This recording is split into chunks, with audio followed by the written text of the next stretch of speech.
Fala pessoal, tá no ar mais um episódio do podcast Control Alt Law, o melhor podcast de direito digital, segundo aqueles que ainda conseguem tirar visto americano. Conosco aqui mais uma vez os professores Luiz Bino, professora Raíssa Pavon, professor Anthony Gama.dv e a nossa convidada, mais uma vez aqui conosco, doutora Elise Loureiro, especialista em marcas, patentes, direitos autorais, esses assuntos de direito empresarial eletrônico que todo mundo sempre gosta muito, e vamos discutir um monte de treta hoje, incluindo as atualizações do processo Apple e Gradiente, né? Sim, estou de volta e muito feliz de estar aqui novamente com vocês, discutindo esse caso e falando desse assunto que eu amo tanto, que é a propriedade intelectual.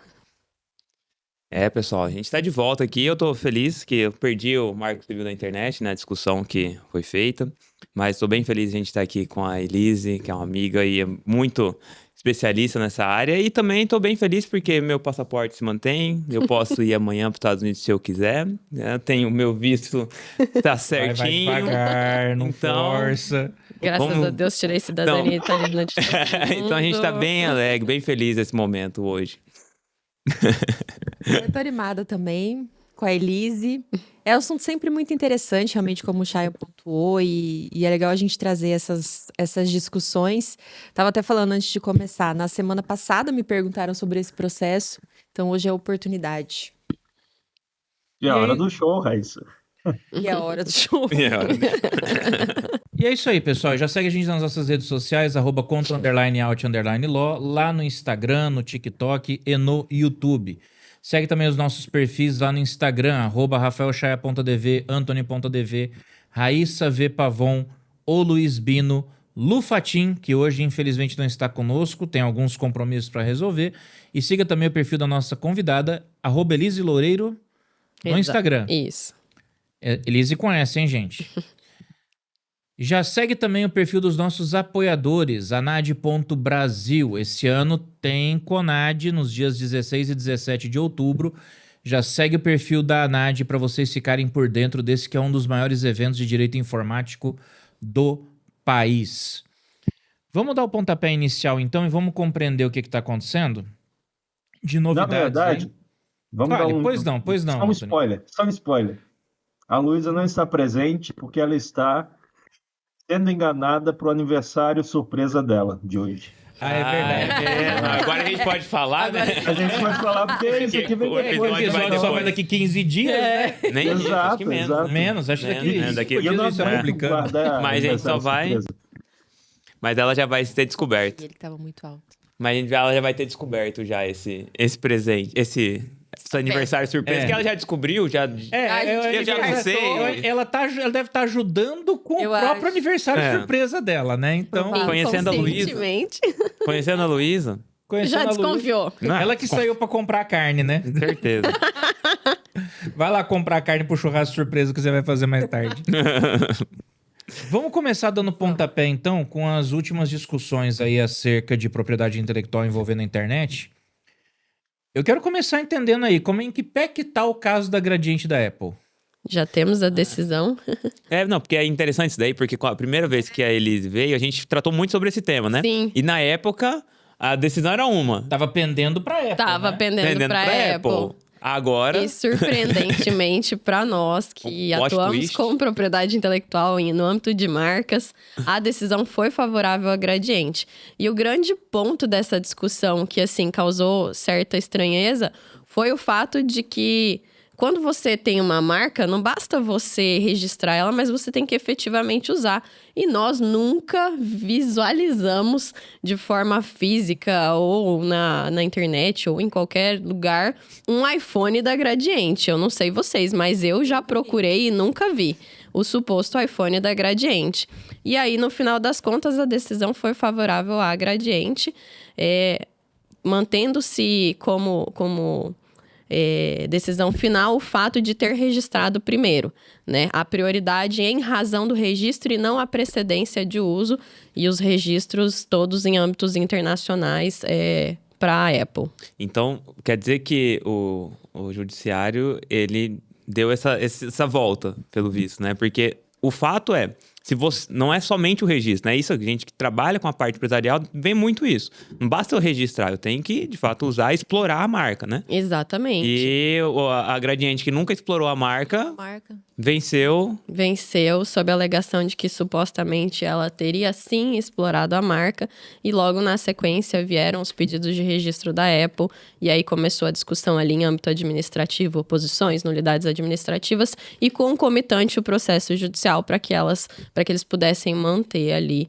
Então, provavelmente, eles vão tentar um acordo. A Gradiente foi muito enfática durante todo o procedimento judicial em não aceitar acordos com a Apple, obviamente, porque financeiramente é muito mais rentável você manter ali a titularidade desse registro do que você abrir mão disso por um acordo ali de uma centena de milhões de reais ou de dólares naquele momento.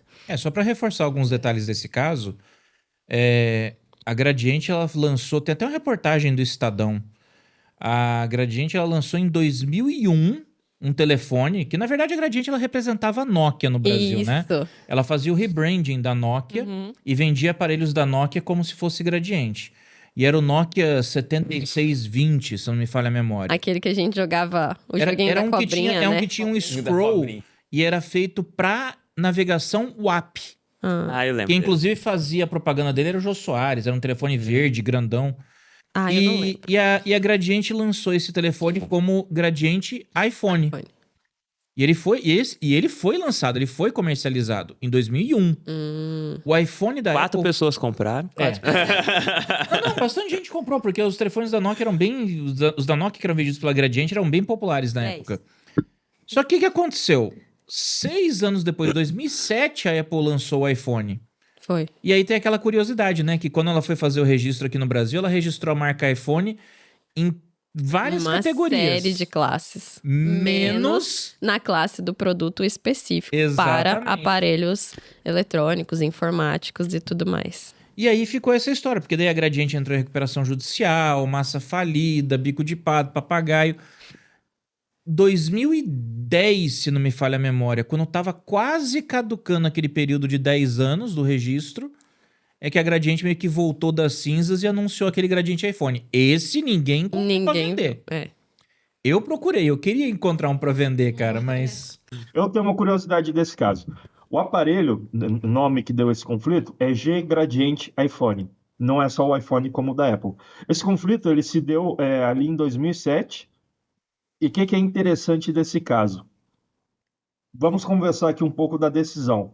A decisão foi dada para a Gradiente, como a Elise comentou, né, que foi uma surpresa para todos, mas um ponto extremamente surpreendente, na própria decisão o tribunal colocou.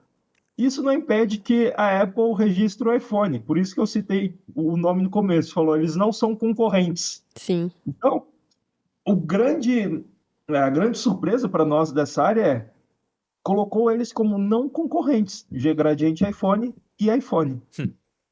Outra, com uma decisão assim, feliz para os dois lados. Agora, uma grande curiosidade. O aparelho que o Chay citou, que deu conflito, que nunca apareceu, o que a Gradiente fez na época? Eles montaram um comercial. Eles chegaram a deixar publicado um comercial para falar, não, o produto está aqui. Mas se qualquer pessoa quisesse procurar de fato o produto e encontrar, não encontraria de forma alguma. Só fizeram literalmente um comercial desse produto para ver se ele é encontrado ou não. E o que é a questão do tempo? Até fazer aqui para você que está nos ouvindo, né, um lapso temporal aqui para você, uma linha temporal para você compreender o que acontece nesse período. Nós depositamos o registro, aí eles falam um ponto muito importante. Nós temos alguns princípios. Para não ter esse conflito de gigantes comendo empresas pequenas, sumindo com empresas pequenas, um dos princípios é a marca é de quem registrou primeiro.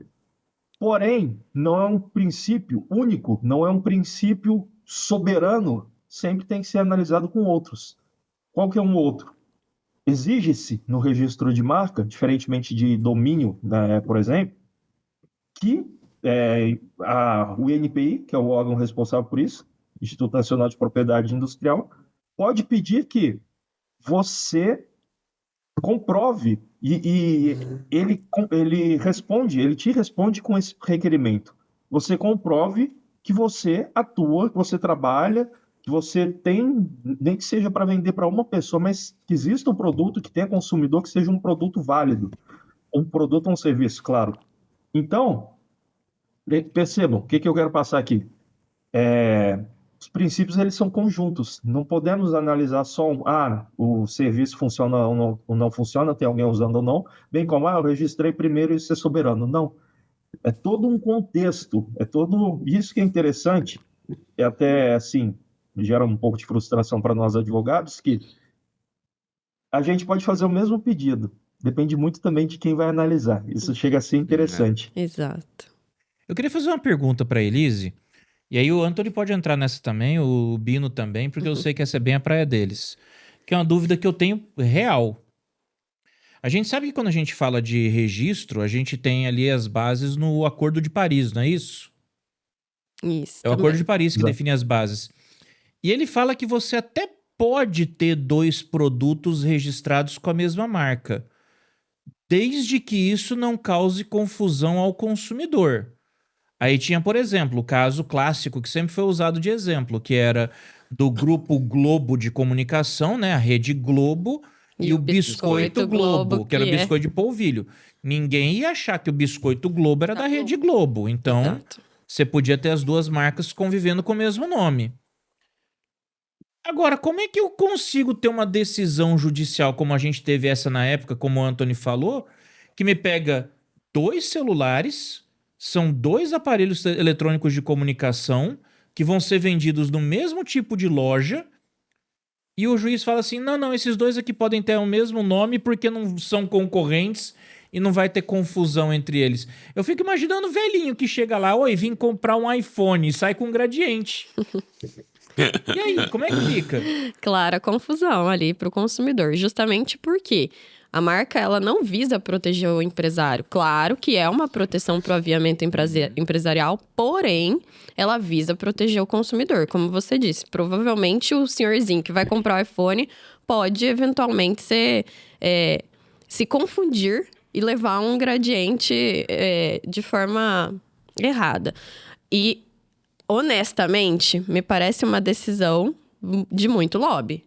Que alguém ali levou a vantagem, porque o que eu tenho visto muito, principalmente em registro de marcas, o volume de processos administrativos cresceu de uma forma descomunal. É gritante a quantidade de processos de registros que estão acontecendo semanalmente. As publicações de toda terça-feira, hoje em dia, para marcas, são de mais ou menos 10 mil páginas, entre novos processos e decisões de recursos, exigências e tudo mais. As decisões judiciais, elas estão flexibilizando muita coisa. E aí começa um entendimento sobre marca ser fraca, marca ser forte, marca ser meramente evocativa. As marcas que, até certo ponto, começam a ter o alto renome, como o iPhone. Então, eu acredito que essa decisão ela foi pautada em manter uma legalidade voltada para o que está em âmbito da Lei 9.279 de 96, que é da propriedade industrial, e ali, num conglomerado de provas que foram feitas na instrução processual, a Gradiente demonstrou, por algum momento, que ela realmente exercia efetivamente essa atividade, mas, contudo, com todo esse tempo que a Apple estava vendendo o iPhone, ela poderia utilizar, flexibilizando. Foi uma decisão voltada para interesses maiores do que o do consumidor. É o meu entendimento. Ficou parecendo Nesse caso, isso, né? entendeu? Vamos dar aqui porque a lei fala isso. Porém, como eles já estão no mercado, não tem o produto da Gradiente, vamos manter. E aí vem a pauta que o Anthony trouxe, que é G Gradiente iPhone. E aí, quando nós fazemos essa análise, ainda em processo administrativo, eu já defendi o lado que eu queria demonstrar para o examinador que não teria confusão entre o consumidor, embora fosse mesma classe, mesma especificação, e uma pequena distintividade entre os termos que tinham numa marca, como, por exemplo, fato de amore e fete de amore, que na tradução também tem diferença, e visualmente elas eram distintas. Então, eu defendi isso para manter a marca do meu cliente. Mas, ao contrário, eu também já defendi contra para que não fosse mantida a decisão. Então, esse foi o parâmetro levado para judiciário e, óbvio, os interesses maiores. Sim. Aí fica tudo muito subjetivo, né? Exato. E tá tudo muito subjetivo em decisões em âmbito administrativo e em âmbito judicial voltado para marcas. É o que eu tenho visto, assim, rotineiramente. Decisões muito conflitantes. Esse é um grande problema que nós estamos tendo realmente, belíssimo tópico que a Elise trouxe, referente a essas decisões. Eu vou trazer um exemplo aqui para vocês, que o STJ já está totalmente consolidado e ainda parece gente apresentando oposição com esse argumento. Pessoal, compreenda uma coisa. A marca você registra, outro ponto muito importante é exatamente isso. Causar a confusão no cliente. E complementar ao Acordo de Paris que o chefe falou, nós temos também sempre atualizado o Manual de Marcas, que traz, inclusive, exemplos de colidência. Por exemplo, acho que tem um whisky que chama White Horse, e outra questão, se colocar, por exemplo, cavalo branco em uma marca aqui no Brasil, a mera tradução vai gerar confusão. O Manual de Marcas traz alguns exemplos. Mas qual que eu quero trazer aqui para vocês, já consolidado pelo STJ? Referente à cor. Eu vou citar uma marca aqui, que é muito fácil para compreendermos, a de aviação, Azul. Vocês acham que a Azul é a única detentora de Azul/Blue no Brasil? Não. E essa foi a decisão do STJ, tratando justamente desse assunto. Quando nós temos elementos distintivos, eles devem ser elementos distintivos um grande nível não, né? Mas com uma distinção verdadeira. Então, por exemplo, se você quiser falar, não deixo usar a minha marca, porque, por exemplo, a minha marca chama Azul, camisetas Azul, e a marca do Bino, por exemplo, chama Tênis Azul. Eu vou falar para o Bino, não, você está usando azul, você não pode.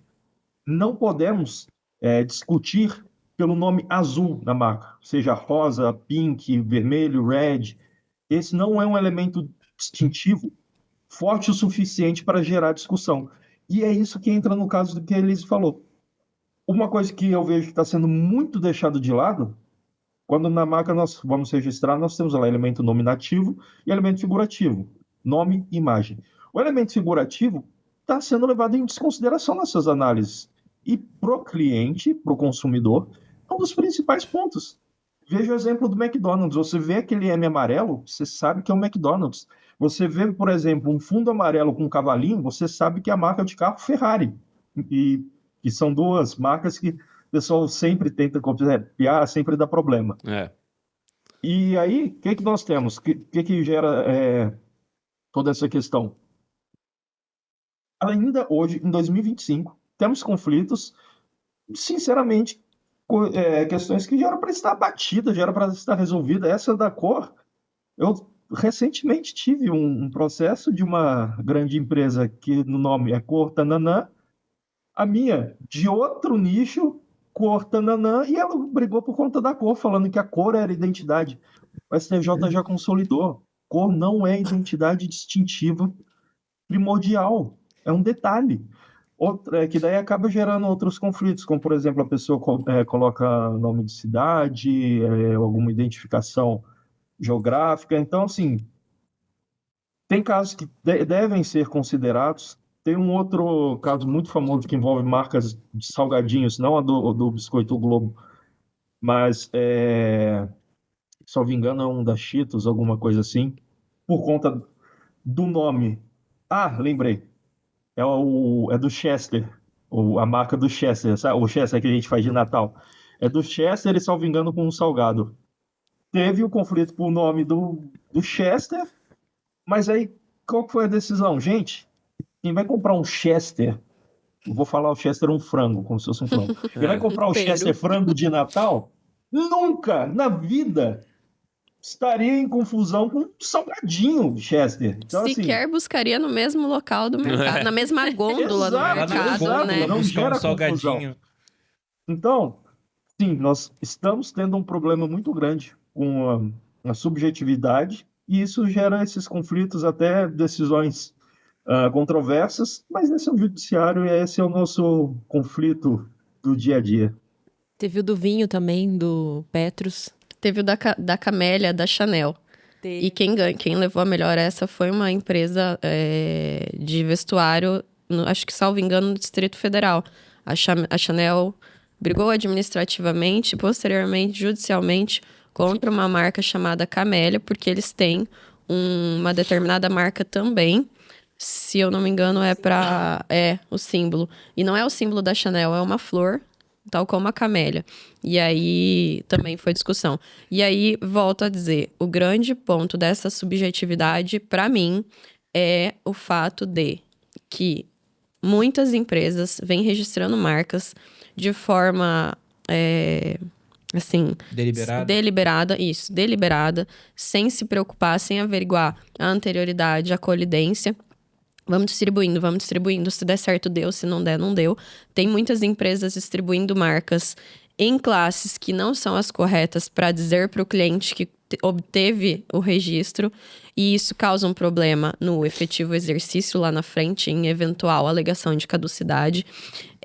Tá um bolo doido nos processos administrativos do INPI que vem impactando no judiciário, no acúmulo de processos frente ao judiciário também. E o quanto desses registros não é gente que, de repente, enxerga uma tendência e já corre para querer registrar para ser o dono da marca, para tentar forçar uma negociação para vender depois? A gente vê muito isso dentro dos registros de domínio. Sim. Em domínio tem muito isso. O cara vê uma tendência, ele vai e registra vários domínios naquilo lá para tentar depois vender. E essa questão do domínio é um ponto muito importante que erroneamente as pessoas acham que registrei o meu domínio, tô com a minha marca registrada e tô resguardado. Não, muito pelo contrário. As decisões hoje no judiciário são de que, se você é detentor da titularidade de uma marca no INPI com certificado validamente expedido, o seu certificado é capaz de derrubar o domínio. Há uma sobreposição de direito em relação a domínio. Então agora farei uma denúncia. Denúncia. Chegou o momento. Mas, um ponto. Você vai falar alguma fazer coisa? a ameaça dele. Fecha em mim aqui.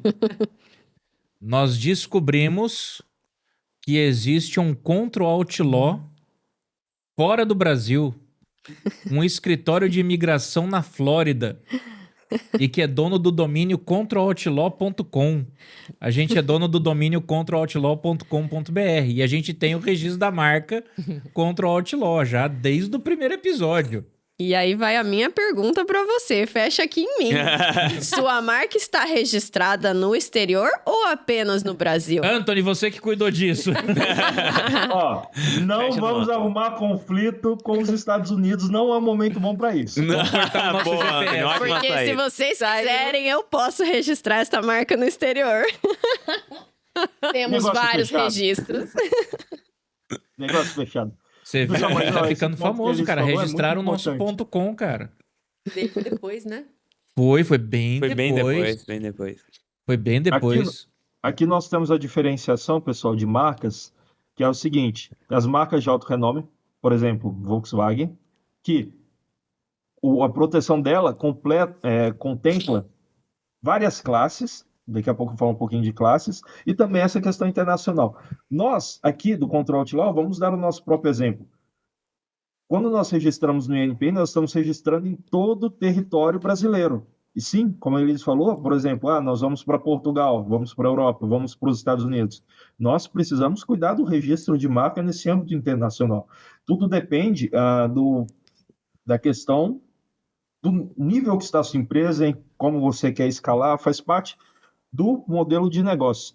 E falando de empresas, uma confusão que o pessoal tem bastante.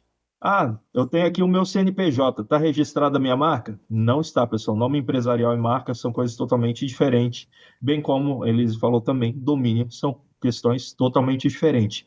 E você tendo o seu certificado de registro, que tem validade de 10 anos, você pode derrubar domínios, bem como contas também. Por exemplo, se você tem um e-commerce lá no Instagram, estão utilizando o nome do seu e-commerce, a sua marca, você pode entrar em contato com o Instagram. Caso ele não resolva, vira uma questão que pode ser judicializada. Eu tenho, inclusive, um caso bem interessante nessa questão de o Instagram derrubar contas de franquia.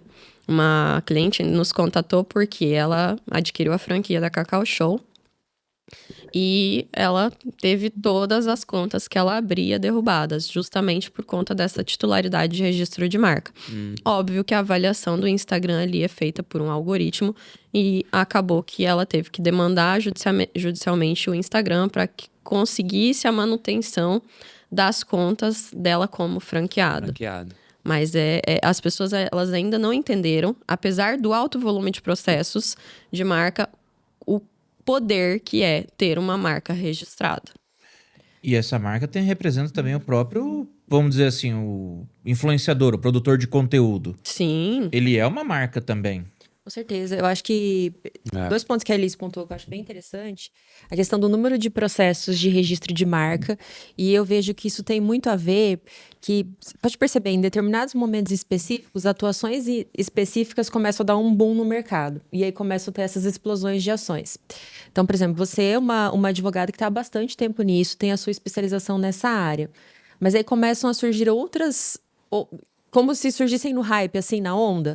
E aí vão e começam a fazer atuar nessa área sem conhecimento e aí começa a ter esses problemas. Muito. Né? Então, as pessoas acabam que entram nessa onda, aquele que procura o profissional, eu preciso fazer isso porque eu tenho essa minha empresa, eu preciso, sem nenhuma especificidade técnica ou talvez uma necessidade específica. Então, eu acho que isso é um ponto de se levantar que realmente acontece. Acontece no digital, acontece em várias áreas de atuação, eu digo do direito. E aí, esses casos chegam até o judiciário, e o judiciário... Nós temos um judiciário que atualmente não nos entrega muita segurança jurídica. Então, nós temos realmente decisões muito conflitantes que variam de caso a caso e de atuação em cada caso. E isso traz um cenário muito preocupante ou muito ruim, né? Então, assim, eu tenho um caso que foi decidido dessa forma, de acordo com esses fundamentos, mas talvez outro caso não vai ser nessa mesma forma, muito embora sejam casos semelhantes. Aí, o que eu faço? Aí você vai correr atrás, luta. Esse é o nosso judiciário. E um ponto que é, trazendo pro lado positivo, o lado bom, eu acho que o nosso cenário atual, econômico, financeiro, de movimentação da sociedade como um todo, ele traz essa necessidade de mercado e de perspectiva financeira mesmo, de eu preciso abrir o meu negócio, eu preciso me preocupar em procurar, por exemplo, um advogado especialista para entender o que eu preciso fazer, porque pode ser que lá na frente eu despreocupado, achando que tá tudo ok, vem alguém e tira, né, entre aspas, tira a minha marca, ela já tá consolidada, eu já tenho clientes que confiam nela, e o que eu vou fazer? Não posso fazer nada. Isso é um custo, né? Comi barriga. Né? Então, nesse meio ambiente que a gente vive, nesse novo cenário, eu acho que isso é uma preocupação que o empresário, aquele que pretende começar uma atividade e teve uma ideia legal, de um nome legal, ele precisa se preocupar. Eu acho que é uma das primeiras preocupações que precisam vir.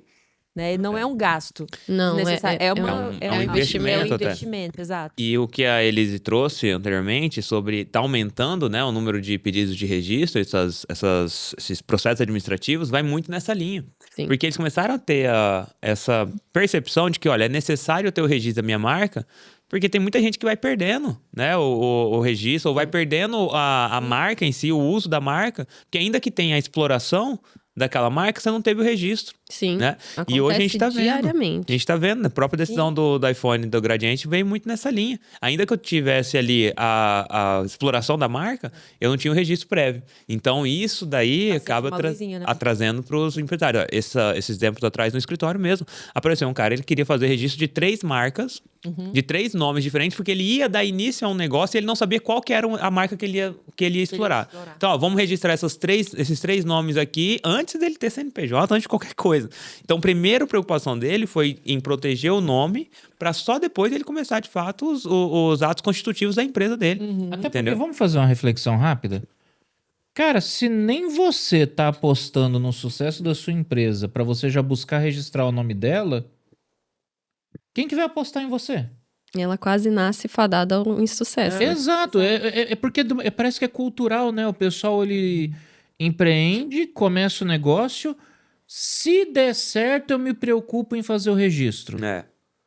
Cara, aí, pô, você gasta com fachada, com papelaria, com embalagem, com Marketing. programação visual, marketing, branding, tudo. Seu negócio bomba. Legal, agora eu vou registrar. Pimba, você descobre que alguém já registrou. Já era. E outra coisa, Qual o tamanho do prejuízo? No mínimo, você vai tentar fazer um acordo aí extrajudicial e você vai pagar uma bolada pra essa pessoa se eventualmente ela quiser entrar num acordo com você e ela não estiver explorando a marca. E assim, um ponto muito legal é que as empresas, as grandes empresas, plataformas de marketplace como a Amazon, como o Mercado Livre, têm exigido que para você vender, você tenha marca registrada, como forma de dar uma certificação de qualidade, um atestado de segurança para o próprio consumidor, de tão importante que é o processo de registro de marca. Não, e outro erro comum que as pessoas cometem, né? É de, como o Chay falou, começar o negócio com um nome, mas ele não teve a preocupação de verificar se aquele nome estava disponível, Sim. né? Então, todo esse registro, ele precisa ter esse ponto, porque às vezes o cara tá lá desenvolvendo, trabalhando uma marca e chega a um certo ponto e fala, putz, essa marca já estava registrada. Quando ele teve a preocupação de fazer o registro, a marca já está registrada e sendo explorada muito por outra pessoa. Sabe o que é um Mas tem gente negócio, que uma realmente nem curiosidade desse mundo que envolve marcas? Por ser administrativo, qualquer pessoa pode fazer. Exato.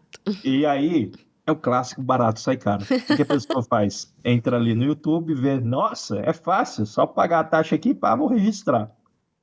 Ó, aí aparece, pessoa, registrou na classe errada.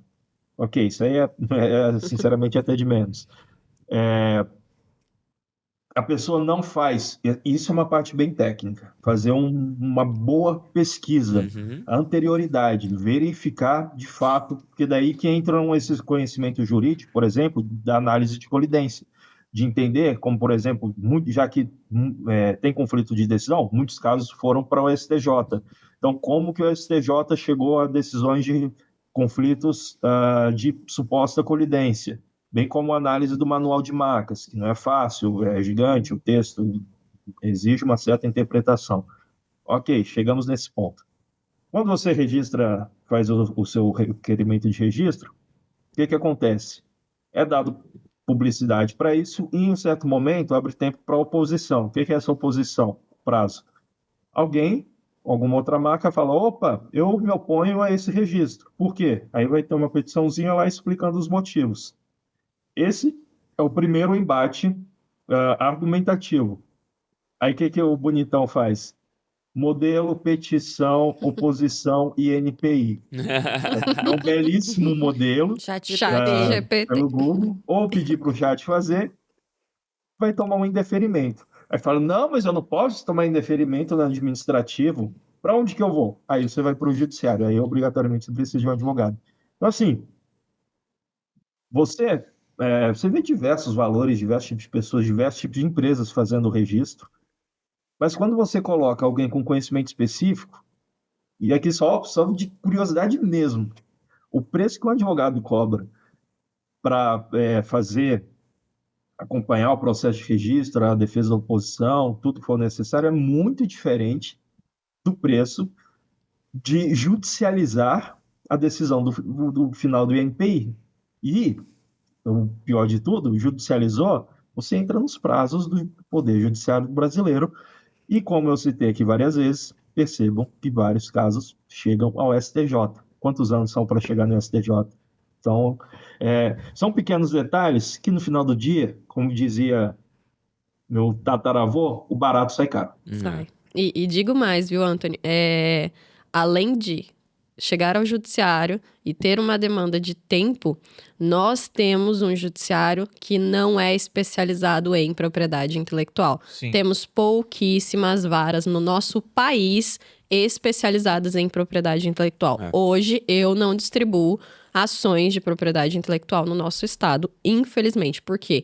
Falta competência técnica na matéria para julgar o caso. Uhum. Então, eu distribuo em vara especializada. E ainda assim, é complexo. E aí, você imagina, pouquíssimas varas especializadas num país como o nosso, num território tão extenso, julgando a grande maioria dos casos em propriedade intelectual que chegam para o judiciário julgar. O volume de processos tem aumentado. E aí, sabe o que Vai que me demorar. surpreende? Eu vou polemizar. Hoje eu estou polêmico. O pessoal fala que propriedade intelectual não tem vara especializada porque propriedade intelectual é uma questão administrativa, não é tão grave assim. O judiciário tem que ser voltado para questões que sejam mais importantes, como penal, como civil, etc.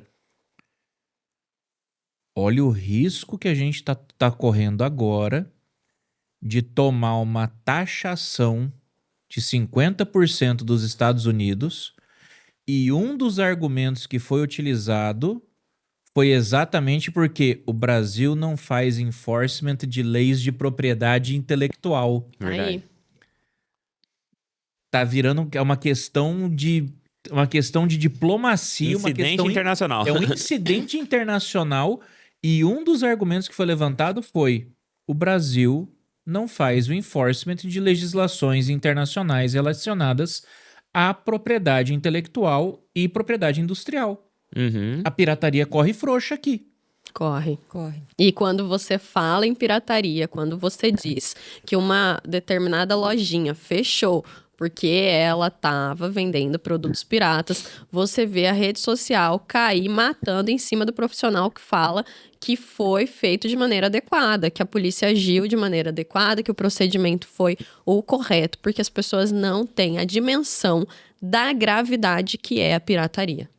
Não tem a dimensão. É um problema de saúde pública, é um problema contra a propriedade industrial, contra a propriedade intelectual, mas todo mundo acha que tá tudo bem, porque o brasileiro acha que o famoso jeitinho brasileiro pode pra tudo.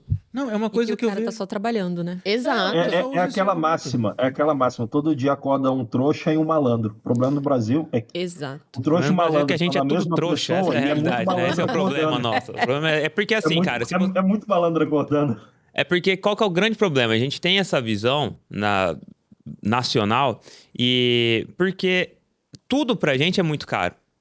Tudo é muito caro. Tudo a gente tem que dividir com o Estado. Então, quando você vê, o Estado foi lá e fechou a lojinha de camelô do cara. Ainda que você fala, o cara tava cometendo de fato um crime, porque né, tem a pirataria, tem isso e aquilo, mas do outro lado você também pensa, o cara tá buscando o ganha-pão dele, ele tem que levar comida pra casa, ele tem que pagar o imposto. É igual você vê, entrou um monte de mercadoria no Brasil sem pagar o imposto. Qual que é o crime? Não pagar o imposto. Então, é isso que vai gerando, gerando aquela sensação de ódio, de anarquismo, né? Por causa disso. Porque tudo você tem que dividir com o Estado. Tem que dividir. O que acontece? A gente já falou muito sobre isso, em outras épocas, sobre aquela curva de Laffer. Então, quando você tem uma diminuição do imposto sobre essas coisas, cara, eu tenho certeza que as pessoas vão preferir muito mais trabalhar na regularidade, entendeu? Do que fazer uma pirataria. A curva de Laffer, você diminui o imposto, mas aumenta a arrecadação. Por causa disso, porque a pessoa fala assim, é muito mais tranquilo eu sair da minha casa, abrir minha loja e estar vendendo meu produto Nike, legalizado, tudo certinho, diminuindo o imposto, mas pagando muito, vendendo muito mais, trabalhando de uma forma correta, eu vou pagar meu imposto tranquilamente, porque diminuiu, o Estado já não está tanto meu sócio, entendeu? Agora, quanto Mas mais... só um parêntese aqui, Bino, vai até complementar outra experiência prática. No Brasil, é muita burocracia para você formalizar uma empresa, principalmente para o homem médio, a pessoa que nunca mexeu com isso, a gente não tem informação nenhuma de como abrir uma empresa, até procurarmos profissionais, combinado com essa questão. O Estado complica na questão da taxação, combinado com a burocracia no geral. Então, quando você analisa todo o cenário, é complexo. Acho que a questão da pirataria, ela também passa por... Porque eu acho assim, o Brasil tem vários problemas que entram numa espiral que parece que... Não acaba nunca. Se resolver um só, não vai adiantar, porque os outros influenciam nesse um só, entendeu? Então, assim, existe um problema também de precariedade de educação que influencia no emprego, de acesso à educação, que a pessoa não tem outra saída. Ela precisa, é o que o Bino colocou, é a subsistência. O que eu vou fazer? Esse é o meio e eu vou. Então, daí isso impacta em outros problemas, isso vai virando uma espiral cada vez maior. Ou então, hoje, para você ter um emprego digamos assim, regular, formalizado, também é caro para aquele que vai te conceder o emprego. É muito imposto, é o que o Bino colocou. Então, não tem como. Por isso a gente está vendo outras formas essa transformação no direito do trabalho de outras formas de contratação. Porque daí é como se o brasileiro começasse a procurar meios de se movimentar nesse cenário legal. Vai te abrindo possibilidade de legalizar as condutas, né? De legalizar, porque realmente uma coisa vai levando a outra. Então, a gente olhar aqui na propriedade intelectual, precisa olhar todo para trás, porque impacta, não tem como fugir disso. Agora, assim, saindo da polêmica, eu queria trazer um ponto, assim, que eu acho que é interessante a gente discutir sobre propriedade intelectual, direito autoral também, que é o uso de inteligência artificial generativa para esse tipo de ponto. Eu acho que é um ponto muito importante, porque eu acho que quando a gente começou a discutir isso lá em 2021, 22, mais ou menos, né? O podcast começou em 23, ó. Não. Quando 22? Não. 22, né? Não, mas 22? quando a gente começou a discutir a inteligência artificial generativa... Foi. Quando a gente começou a discutir a inteligência artificial de maneira generativa, a gente já trazia um pouco desse ponto. Só que, cara, avançou muito e muito rápido, né? Foi. Acho que questão de um ano e meio, a gente tem agora vídeos sendo criados e, você pode pegar... não vamos pegar aqui uma atuação da inteligência artificial, mas vamos pegar um ambiente. Você pode cortar um ambiente e colocar no meio de um filme profissional que ninguém vai saber se aquele ambiente foi ou não criado por inteligência artificial, né? E tem a questão do treinamento da IA. Treinamento de IA também, isso. E treinamento de IA já foi ponto de discussão muito grande. Teve decisão já de maneira internacional, até Já tem decisões. De autores reclamando que a inteligência artificial foi utilizada, que suas obras foram utilizadas para treinamento de inteligência artificial. Tem autorização. Tem autorização. E além disso, o próprio registro de algo que é criado por uma inteligência artificial. A quem vai pertencer isso? A gente já teve discussão sobre isso, né? A quem vai pertencer algo que eu dei o prompt, criou, mas eu não fiz nada. Eu só fui eu só apertei o enter, né? Porque deu prompt. Leonardo da Vinci, da OpenAI. Então. Então, assim, eu acho que são discussões legais. A gente tem projetos de lei, a gente até estava vendo aqui alguns projetos de lei, para alterar a lei de direito autoral. Sim, tem um projeto de lei que ele é pautado numa legislação da União Europeia, que já está vigente, que é o projeto de lei 2338 de 2023. Legal. Ele está em discussão, tiveram algumas últimas alterações recentes, mas, assim, ainda é um tema muito nebuloso. Na velocidade em que as inteligências artificiais generativas caminham de forma exponencial e, assim, absurdo, a nossa legislação, ela ainda está caminhando numa discussão muito tímida e, inclusive, essa legislação da União Europeia foi uma legislação que também se manteve meio, assim, centrão, sabe? Porque há uma tentativa de se regular os direitos de autor dentro dessas IAs, porém, a gente ainda não tem ali uma possibilidade de entender de quem é a autoria. A autoria é de quem está dando prompt, é da própria máquina, é de quem fez ali aquela mineração de dados, de informações para treinar essas inteligências artificiais. Vai ser da OpenAI, né? Vai ser do Google. Os projetos de lei, eles têm sido muito mais voltados para regular o uso. O que pode, o que não pode. Dada a quantidade de autorização ou não de autores, mas não voltada para quem vai ser o autor de determinadas obras. Nós temos um caso, salvo engano, foi na África, em que foi dada a autoria para a inteligência artificial, para a máquina em si, né? Aquela criação foi dada, o autor... Foi aquele caso do pote hermético? Não. Eu lembro que teve um caso de um pote hermético. Esse caso foi interessante. Eles, o cara fez uma faculdade, né? Fizeram o estudo.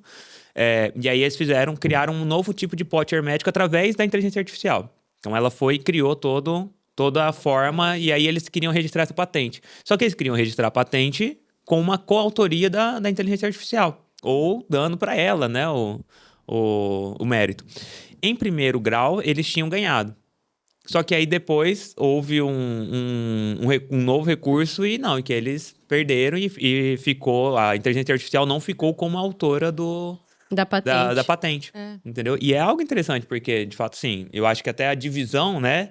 Só que aí você tem que pensar também no seguinte, tem um segundo passo. Por que você faz o registro de uma patente ou de uma marca? Para você explorar comercialmente e, querendo ou não, ter lucro com aquilo, certo? Como eu vou remunerar a inteligência artificial ao ponto dela ser a minha coautora num registro desse, né? Não, e assim, eu acho que Manda um obrigado pra ela. Então, é o mesmo racional. Quando caiu o nosso Pix assim, aqui. racional, mas não tem nada a ver, são situações diferentes. Mas, por exemplo, quando existe a discussão de atribuir uma capacidade para animais e atribuir uma capacidade para máquina. Existe uma concepção, por exemplo, o animal doméstico, ele tem, digamos, um posicionamento diferente no nosso convívio social. Por exemplo, meu cachorrinho é diferente de sei lá, eu tenho um convívio ali, um afeto e tudo mais.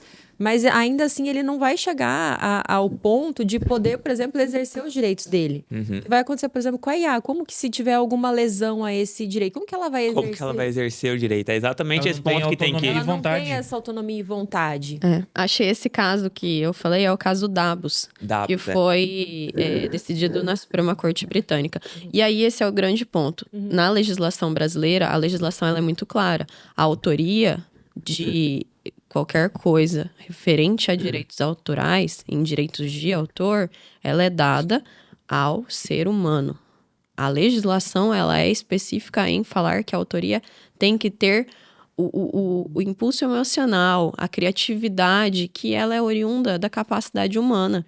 E aí o meu questionamento é, a partir do momento em que você faz uma mineração de dados de criações de autores humanos para alimentar uma inteligência artificial, você continua utilizando, você começa a dar prompts para que ele crie coisas novas, continua tendo uma pessoa, tá bom, vai chegar o momento em que a IA não vai precisar do prompt humano, mas a gente conseguiu alimentar essa IA com informações criadas pelo intelecto humano.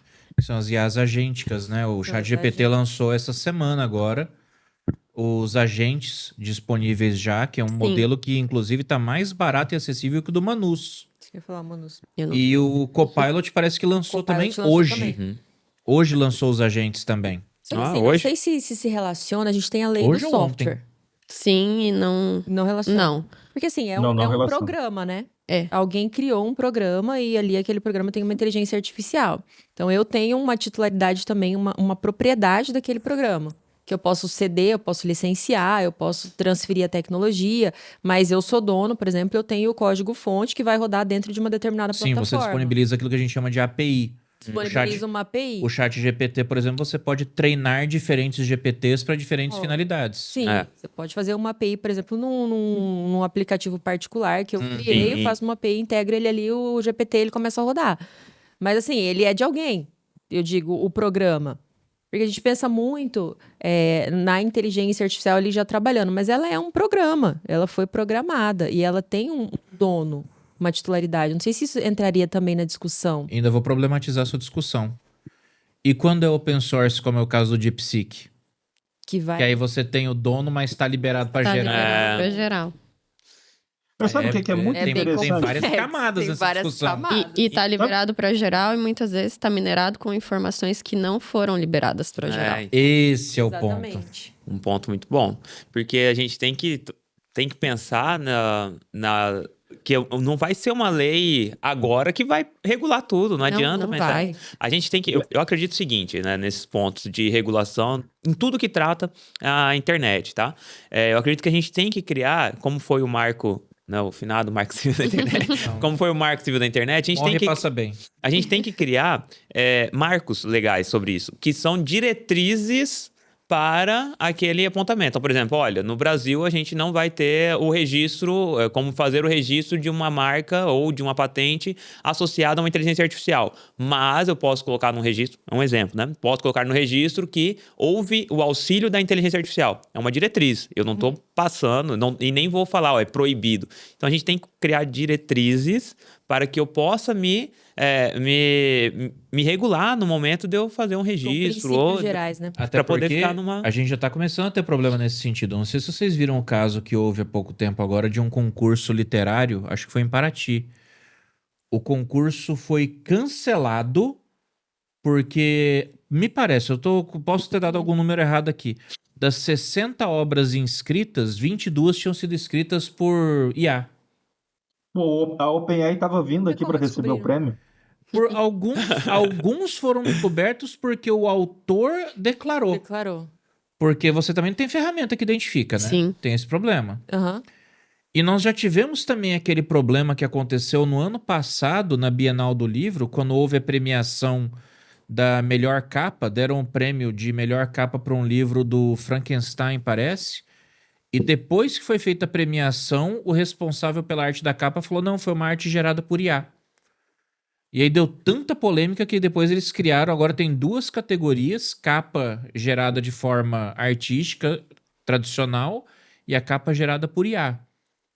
Então, assim, a inteligência artificial ela vai impactar de fato muita coisa como a gente coisa. conhece na propriedade Eu quero trazer intelectual. uma reflexão E já aqui, está Chay. trazendo Já problemas. está trazendo Porque, na problemas verdade, e não já sabe está resolver. Eu vou impactando. atrás desse lance do concurso aqui. As plataformas de música tá gerando problema em todas as esferas no mundo inteiro. Principalmente porque hoje tem inteligência artificial gerando músicas e tem inteligência artificial rodando essas músicas para elas serem premiadas.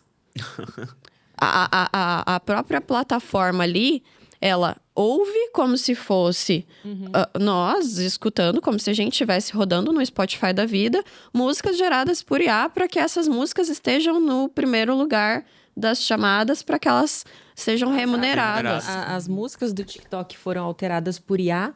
Por exemplo, a da Não vai Miley cantar aqui. Cyrus.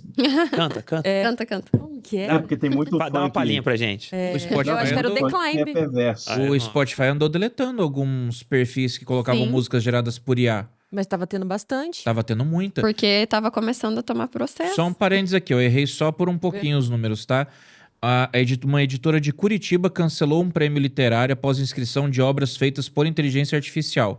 Segundo a editora, foram 900 obras inscritas no concurso, só que aproximadamente 40 apresentavam sinais óbvios do uso de inteligência artificial, como comentários feitos pela própria ferramenta. Tipo, o cara não tiraram o prompt. Claro, aqui está o seu capítulo. Nossa. Entendeu? Uma receita de bolo no meio Aham. das... Outros textos vários apresentavam indícios de uso de IA. Ou seja, a inteligência artificial, está escrito isso na matéria, a inteligência artificial está sendo encarada como um desafio no mercado editorial. E Muito não é para menos, desafiador. porque aquelas ferramentas que se propõem a identificar texto gerado por IA, é tudo charlatão, aquilo lá não funciona nenhum. Não funciona. E a gente já tinha uma dificuldade, vamos colocar território nacional. A gente tinha uma dificuldade de redação, as pessoas já não conseguiam mais escrever. Veio o ChatGPT, salvou todo mundo, né? E a generativa, e o pessoal começou a usar descontroladamente. Sim. Hoje, sinceramente, você Sim. nota a diferença do seguinte: pega, por exemplo, o Shaya, que é um autor. Não sei, quem aprecia suas obras sabe como ele escreve. Se essa pessoa que aprecia as obras lê um texto e fala, nossa, esse aqui não tem nada a ver, essa é a percepção para você ver que Se é uma foi inteligência escrito artificial. por IA. O que é interessante? 2 pontos aqui que eu quero trazer para até apimentar essa discussão. Nós falamos, tá, ok, vamos dar o direito autoral disso para quem criou o prompt. Olha que complexo que é isso. Na prática, se você pega um prompt muito bom, extremamente detalhado, você coloca ele em 4 IA diferentes, ou até mesmo na mesma IA, apaga Ele sai diferente, né? o chat, coloca de novo, nunca sai igual, nunca. A questão não é nem parecido, nunca sai igual. Então, como você Não dá nem dá a pra comprovar titularidade que é o prompt do que prompt? fez aquilo, né? Exato. Outra questão para um devaneio aqui para pensarmos, para discutirmos, para criar uma pulguinha em cada um. Devanei. Ser humanos e máquinas. Isso. Ok, é um conflito desse que está acontecendo. Mas, gente, é a primeira vez da humanidade? Não. Não. Todo domingo eu assisto Ser Humanos e Máquinas. Fórmula 1. O carro tem uma gigantesca influência em quem vai vencer, junto com a qualidade do piloto. Mas quem é o campeão do mundo? O piloto. Existe um outro título para a equipe, mas o principal, o que levanta o troféu, é o piloto, é o ser humano. Então, a máquina faz toda a diferença para esse resultado? Sim. Mas o ser humano também. E quem é premiado? O ser humano. O que está por trás ali da máquina? Um grupo de seres humanos que a criou. Então, é possível sim o ser humano chegar a um resultado melhor, ser até premiado por isso. Premiado, não estou falando nem de prêmio propriamente dito, em diversos aspectos, até melhoria de emprego, etc, etc. Com o auxílio da tecnologia, com o auxílio de uma máquina. Isso já faz parte do nosso dia a dia em outros aspectos. Sobre a informar que está sendo utilizado por inteligência artificial, nós da área do direito, se você vai postar hoje um blog no Jus Brasil, por exemplo, lá aparece para você colocar se foi feito com auxílio de inteligência artificial. Eu, hoje, na data que estamos gravando aqui, não sei se, além do fim informativo, tem alguma outra influência, até mesmo em questão algoritmo e tudo mais. Um problema na prática, hoje, no Brasil, que eu já tive no meu escritório referente a essa questão de direito autoral, que imagino que vai dar ainda muito mais problemas no ramo de marketing, publicidade, propaganda. Porque todos os contratos, prestação de serviço que nós fazemos dessa área, sempre teve um debate muito clínico a respeito do direito autoral, a respeito de você, empresa, contratou uma empresa que presta esse serviço, sobre tudo que foi criado, etc. O direito autoral nunca foi simples. E agora, com a inteligência artificial, deu uma pimentada maior ainda nessas questões. Então, assim, trago aqui um ramo já verificado que está mudando ainda mais nesse cenário. Com certeza, cara. Acho que pode falar? Não, tá. Não, isso sempre me traz à mente acho que até nós já pontuamos aqui, é que de tempos em tempos, isso é muito, muito cíclico no nosso desenvolvimento, as coisas, os meios de produção se alteram tanto que a gente acaba ficando perdido por um tempo e depois dá uma organizada. Então, assim, as profissões, todas elas, ou grande parte delas, elas estão se remodelando de uma forma muito rápida. Né? E o direito não está acompanhando e os profissionais também não. Então, assim, os profissionais do marketing, o advogado, o médico. Então, assim, é um cenário desafiador, tanto para o direito, mas para a pessoa humana também. Né? Como que eu vou me colocar nisso? Porque eu acho que a gente fica sempre naquela dualidade. Não, eu não vou usar, porque, poxa, é o meu profissional. Mas a gente usa, né, a inteligência artificial. Então, o profissional do marketing, vou utilizar aqui de um programa super legal, com o uso de IA, vai ficar um resultado muito melhor do que era inicialmente sem. Mas aí você fica nessas questões por trás que acabam não tendo muita solução, né, atualmente. Né, de quem que é, quem que fez, quem que vai receber, quem que não vai receber. Porque também tem o fim econômico no final, né? Eu preciso receber. A gente trabalha para subsistência, é basicamente isso. Eu posso amar o meu trabalho, mas o principal trabalho é a nossa subsistência. É o dinheiro, né? É o capitalismo. Dinheiro. No final é o capitalismo. Mas assim, só para finalizar esse ponto, por isso que eu defendo muito a regulação através de marcos regulatórios, né? De princípios em si. Porque vai mudar, cara. Não adianta eu fazer uma lei agora, prevendo que vai ser assim, porque daqui 1 ano, 2 anos, muda tudo. E aí a gente vai ter que... essa lei vai... E na verdade você trava... Exatamente. Você trava, né, a evolução. Saiu notícia ontem. A Netflix anunciou que vai começar a produzir séries com inteligência artificial. E aí os atores? E aí os atores? Aí entra a discussão dos atores. Dos atores, a voz, roteirista, produção. Que já são profissões que estão penando bastante nesse novo cenário. E aí a pergunta vão usar qual ferramenta para gerar tudo isso? Eles vão desenvolver uma ferramenta própria? Ou eles vão terceirizar? Provavelmente vão terceirizar. Vamos dizer que use o véu... Por exemplo, tem prefeitura que está fazendo propaganda usando o véu 3 do Google. E aí? Mas é verdade, teve aquele arraiá lá, não sei de onde. Fizeram a propaganda do arraiá inteira no véu 3. De uma ótica esse aí do arraiá também. Então, aí fica aquela história. E aí? E aí? E aí? Quem é real? o dono, quem que é o dono dessa peça Paga pra publicitária? quem? E aí, muito mais profundo, essa ferramenta, quem que é o dono, ela é treinada. Com o quê? Exato. Com o quê? Com De quem que- conteúdo de quem é esse alguém que conteúdo? existe em algum Exatamente. lugar do Não, porque mundo. pra ela ser boa, ela precisa ter Muitos dados. Muitos dados, muito acesso, e dados bons, né? Enfim, conteúdos bons. E aí entra essa discussão. Que eu não sei vocês, mas o treinamento de IA, eu acho que dentro de uma dinâmica, digamos assim, remuneratória, né? Tendo uma remuneração, um pagamento justo, eu acho que ela precisa ter acesso a esse material para treinamento. Sim. Porque eu não acho que é algo que vai voltar. A gente precisa dessa tecnologia, precisa que ela seja cada vez melhor. Sim. Mas para ela ser cada vez melhor e dar resultado cada vez melhor, precisa Precisa, treinada também de uma forma Sim. melhor. E aí é o Não sei o ponto que que se vocês discute, acham. né? A regulação de como é que vai ser distribuído os valores para Precisa ter esse, uma remuneração. Sim. para esse material que está sendo utilizado para treinamento. Mas uma remuneração que seja justa, que não seja aquela Justa. palhaçada Justa. que o ECAD faz, né? Exato. Não. Com os artistas lá, que vai ser, a gente cobra uma taxa aqui do ECAD pra você poder tocar música na sua festa. Que só Aí Deus eu faço sabe, um né? almoço árabe tocando só música do Tarkan. Eu duvido que eles vão lá na casa dos Emirados Árabes do cara pra entregar um cheque de duzentão pra ele. Não vai. Ah, conversa. Aí é mais uma vez o Estado. Mais uma vez isso. Uou! Mais uma vez. Mais uma vez o Estado. Pra quem Contra fica o arrecadação. Anarcocapitalismo. É. Pra onde fica a arrecadação do Vocês ECAD? ficam com saudade de mim quando eu...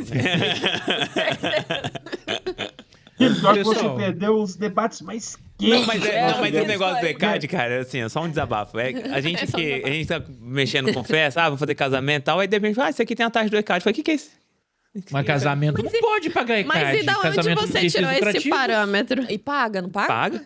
Paga. Porque Paga. você paga na taxa. Festa infantil É que você também. paga na taxa do buffet. É porque o Puta, mas buffet, não o buffet tem fins lucrativos. Eu já vi casos de que festa de casamento a galera entrou na justiça pra derrubar a taxa do ECAD. Mas você sabia que até o hotel paga pelo uso da televisivo? Até lobby que você de utiliza consultório no seu- médico tem que Aham. pagar se ficar tocando música ambiente. Sim. É um absurdo. E aí o ECAD vai bater lá na porta e vai falar assim, Você já meu abriu, amigo, sabia? Abre paga seu aqui CNPJ. quanto? Abre seu CNPJ Você e sabia? espera. Ter uma Você noção. sabia que até o YouTube tem um acordo com o ECAD pra pagar pra eles um valor? Não, essa eu não sabia. O YouTube Tomara que tem, tudo pode bem, pesquisar. O Mas YouTube prova- paga ECAD. Você abre seu CNPJ, É você o nem... Estado! né? Aí, ó. Não, mentira. O ECAD é um escritório de arrecadação, ele é particular, não é Estado É não, tá? particular. É Ó, particular. mas você sabe assim, Então você abre o precisa do CNP... Estado. Mas regular o precisa, ECAD. exatamente. Você abre o escritório, você abre o seu CNPJ. Você nem colocou a placa, você tá pagando pela placa, que você nem colocou. É. Se vem uma taxa Eu falei de nesse episódio publicidade. E mais você nem tem cedo. placa. Eu falo, mas nem tem placa. Aí você fala assim, olha, Já vem com a placa, quanto que já. é o valor? É 300 e poucos no ano. Quanto que é pra recorrer? 250. Fala. Vou pagar Paga tudo. logo a falei. placa. Paga Pô, essa logo. taxa- Nesse episódio. Não, que não é tem saída, fácil abrir uma empresa No Brasil. regular no Brasil. Não é fácil empreender mesmo. neste país. Não, por isso que a gente tem muita gente endividada. É uma consequência da desinformação de o quanto é difícil você ser empresário no Brasil. E ainda posso falar uma coisa? Pra no final você ainda ser o vilão. Pra você ser o vilão. Mas é real. Você ser o bilionário. Tá bom. Fazem Nossa, dos- super cara. bilionário. dos coaches brasileiros influenciando. Não, você tem que ser empresário, você tem que abrir seu próprio negócio.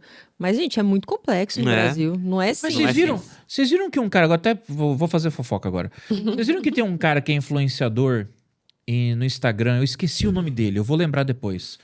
O cara sempre foi influenciador de concurso. Ele sempre botou pilha pra galera pra fazer concurso. Agora ele fez um concurso. Cara, não, ele virou empresário. o disco esse ano e falou assim, galera, o negócio é o seguinte, já não tá mais valendo a pena fazer concurso não, empreender. Mas não tá mesmo. Tem que empreender, porque se você fizer concurso, você vai ficar preso naquilo e você tem um teto. Empreendendo, você tem liberdade e não tem teto. É porque o cara começou a vender curso, ganhou um Aí, monte ó. de dinheiro. Ele falou assim, o quê? Vamos Eu vou fazer fazer. concurso? Não, fazer Vendendo concurso. curso para as pessoas fazerem concurso é, É, melhor. ué, Você fica- sabe qual é o maior, mais ou menos, ali, salário do INPI, de um examinador? Talvez o presidente ganhe mais, mas um examinador concursado, estudou, fez especialização e nananana, não chega a 15 mil. Por isso que as decisões Desculpa, não vou falar mais nada. Não, Antônio, Respira. segura, Antônio, que a gente vive disso. Examinadores do INPI, vocês são lindos, maravilhosos. Eu amo vocês. vocês. Sempre que aparecer meu nome lá como procurador, coraçãozinho. Ah, Coraçãozinho. já é muito triste ter que morar lá no Rio de Janeiro. Tô brincando. Ó, agora o cancelamento vem. Para que eu morri. Ele fez um combo, Teve né? um monte de coach que começou a mudar o discurso. Tanto, assim, uma leva de gente seguiu esse povo. E depois deve ter pensado, pô, eu segui o que o cara falou, Só que aí agora que ele mudou tá, o total. coach ele vende aquela tem coisa por que fácil. mudar. Não, traz a sua ideia, monta o seu negócio, começa a vender, começa pela internet. Mas não é. Mas o arroz com feijão os caras não falam. Ó, cara, o negócio é o seguinte, vai lá registrar sua marca. Não fala? Não fala. E tem um monte de influenciador aí, ó, que eu vivo pesquisando, eu falo, opa, empresa... Nem ele tá registrado? Nem ele tá registrado. Empresa de fulano, de ciclano e high ticket, 6 em 7. Você vai olhar e falar, deu entrada ontem no pedido de marca. É desse jeito. É só fala também, às vezes nem tem tudo isso. Não tem. É porque internet vende aleatoriamente, né? Influencer nem a gente. Continuando. Vamos acabar. A gente Ele é- Hoje. Pra arrancar o podcast, cara. Para com isso. Hoje a gente tá polêmico. Eu discordo, a gente teve uma discussão recente na internet da questão do influencer, não teve de um podcast. Fala um que pouquinho teve. mais perto do fone. O que é que o pessoal ainda leva a sério algumas Não. coisas que eu falo. Mas esse foi um negócio interessante que teve. Todo Foi mundo uma- sabe que youtuber, né, gente, pessoal? Calma, o influencer é. Não, teve uma discussão. Você chegou a assistir? Foi um podcast. Foi em um podcast que uma influenciadora foi. E os entrevistadores, como a gente assistia, a Elise convidada, nós aqui, a gente começou a arregaçar, falando assim, isso daí não é profissão, mas daí não sei o quê. E um podcast famoso. Foi Eu acho que é profissão, cara, mas assim. É que nem ser músico, né? Lembra? Ah, mas você trabalha? Não, eu sou músico, mas trabalho mesmo. né? É, Você trabalha só da aula. Você trabalha É, só da professor. aula. É que Você depende- Eu trabalha acho da que é aula. profissão, só que o problema é que hoje todo mundo quer ser influencer, só que não quer abraçar a responsabilidade de ser um influenciador. Exato, depende Exato. muito da narrativa que você conta e do que você tá influenciando, quem você tá influenciando, E né? pra que você tá influenciando e pra quem você está influenciando. Ficou muito subjetivo influenciar. Ah, eu influencio a vender na internet, mas e aí? É que, É Mas aquela aqui nós história. temos que citar nosso grande Spencer. Estamos na era dos especialistas. É. Todas as áreas, todas as áreas. Eu tenho um cliente que tem uma agência de marketing consolidada no mercado já há um bom tempo e ele estava no divã comigo falando sobre isso. Perdoem a palavra, o termo, mas a zona que está por conta dos especialistas. É. Porque daí eles fazem um serviço porco e o cliente, o usuário, ele fica com uma má imagem da área de atuação. Mas a Elise falou um negócio aqui que me chamou a atenção porque eu lembrei na hora. Eu já vi vídeo de influenciador falando assim: não, você vai abrir sua empresa, primeira coisa, já registra o seu domínio para segurar a marca. nem tenho dele. Não, mas o domínio não assegura a marca, A Elise entendeu? falou isso aqui no Aí episódio treme. hoje. Você vai registrar Aí treme. domínio e vai ficar lá. O duro é o cara que ainda dá informação errada. Exato, e tem de Os monte. vários caras, é isso que eu ia falar, tem de monte. E a nossa profissão, você vê aí, eu escutei uma coisa muito interessante essa semana. Gente, eu vou virar advogado ganha muito bem, tô rico, tô milionário, uso relógio tal, carro tal. Vamos falar a verdade pra essa galera? A advocacia não é uma profissão para amadores. A advocacia de verdade, que você tem que ir no tribunal, que você tem que fazer processo, administrativo, é construída dia a dia. Nós aqui sabemos que não é do dia para noite. Nós temos bons rendimentos. Hoje eu posso dizer pelo meu escritório que eu pago as contas do meu escritório, da minha família, e a gente tem uma vida confortável, mas isso foi construído. Está sendo construído. Não é do dia para noite. Eu não abri o meu escritório hoje, amanhã tô faturando bilhões. Nem Até das 8 às porque- 18. Olha o tamanho da responsabilidade. O pessoal esquece esse detalhe. O pessoal pensa no glamour e no ganho, mas esquece que você tá lidando com patrimônio alheio, com uma vida alheia, responsabilidade. com sonho alheio. Sim. É Exatamente. tenso, cara. É Você não tenso. pode ser aquele cara do tipo, entrei, não deu certo. Deu certo? Tchau. Não. Paciência. Não é bem assim. Não, cara. Olha o tamanho da responsabilidade que você assume. Uma responsabilidade grande. Pessoal, estouramos o nosso tempo. Considerações finais? Registrem suas marcas. Protejam suas propriedades intelectuais em propriedade industrial e direitos autorais. Além do seu perfil, @Elise Loureiro no Instagram, tem site fregadoliadvocacia.com.br. fregadoliadvocacia.com.br. Então, quem quiser aprender mais sobre propriedade intelectual, já acessa lá e pega as informações direto com a Elise. A Liz é ótima, cara. A Liz me salva muito. Mas muito, muito. Toda vez assim, putz, cara, vê um negócio meio complicado, ou eu passo pra ela, ou a gente faz parceria, ou ela me salva. Entendeu? A Liz é totalmente Show. acessível. Sou. Precisando de ajuda. E eu nem cobro consultoria. Eu gosto realmente de ensinar. Não como os professores. Confesso que eu não tenho essa habilidade, mas ensino sobre propriedade o que eu posso e o que eu sei. Propriedade intelectual. Mas a gente tem tanto professor esse que não tema, tá em sala de pessoal, aula. Isso é verdade. percebam que nós gostamos muito, foi um episódio bem caloroso. Sinceramente, depois de ouvir isso aqui, eu entraria em contato ali, começava no Control Alt Law, falar: Elise, pessoal do Control Alt Law, quero formalizar aqui a minha marca. Opa, eu tenho uma propriedade. Vamos lançar um cupom do Control Alt Law pra ele. Vamos lançar um cupom. Control Alt Law pra ele. Registre aqui. Pronto, mais uma confusão agora, meu Deus. Mas, pessoal, é isso. Mais uma vez, trazendo um conhecimento técnico, profissional. Brincadeiras à parte sempre, mas uma delícia falar desse assunto. Eu, particularmente, gosto muito, estudo muito sobre. E é isso, um grande abraço para todos. Registrem suas marcas. E-commerce hoje em dia não existe sem marca registrada. Não vai me aparecer no Instagram com a sua lojinha ali antes de ter a marca registrada, porque senão você vai ter problemas. Se alguém estiver usando a sua marca também, chame a lei, que tudo pode ser resolvido. E é isso aí, pessoal. E segue a gente nas nossas redes sociais, @contra_alt_law, tanto no Instagram quanto no YouTube e no TikTok. Muito obrigado pela audiência de vocês. Fiquem com Deus. Um dia no Até a Rumble. próxima. Um dia no Rumble. Um dia no Rumble. Facebook? Eu ia falar Facebook, velho. Não sei porquê. A gente pode chegar nessa terceira idade também, eu A acho. gente vai chegar, a gente Quem vai sabe? atingir o público Esqueceu o LinkedIn. Lá do da Marketplace e tal. LinkedIn. Não, LinkedIn não. LinkedIn a gente não tem LinkedIn ainda. nós não falamos desse tipo de rede social. Tá perdendo de vender no LinkedIn. Eu só quero dizer isso, Anthony. Acho que a gente vai chegar nesse momento corporativo do Control Alt Law. Em breve, cursos de como ficar rico. Valeu, pessoal. Obrigado pela audiência de vocês. Até a próxima.